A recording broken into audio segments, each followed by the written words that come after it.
வணக்கம். நகைச்சுவை விடுகதைகள். இளமையாக இருக்கும்போது உயரமாகவும், வயதாகும்போது குட்டையாகவும் மாறும் அது எது? மெழுகுவர்த்தி. எப்பொழுதும் நமக்கு முன்னால் இருக்கும், ஆனால் நம்மால் பார்க்க முடியாது அது எது? எதிர்காலம். காலை உணவுக்கு நீங்கள் சாப்பிட முடியாத 2 உணவுகள் என்ன? மதிய உணவு, இரவு உணவு. எந்த மாதத்தில் மக்கள் குறைவாக தூங்குகிறார்கள்? பிப்ரவரி. ராமுவின் தாய்க்கு 3 குழந்தைகள் இருந்தனர். முதற் குழந்தைக்கு ஏப்ரல் என்று பெயரிடப்பட்டிருந்தது. 2வது குழந்தைக்கு மே என்று பெயரிடப்பட்டது. 3வது குழந்தையின் பெயர் என்ன?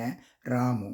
எவரெஸ்ட் சிகரம் கண்டுபிடிக்கப்படுவதற்கு முதல் உலகின் மிக உயரமான மலை எது?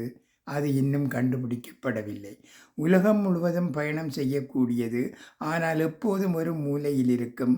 அது என்ன? முத்திரை. நன்றி, வணக்கம்.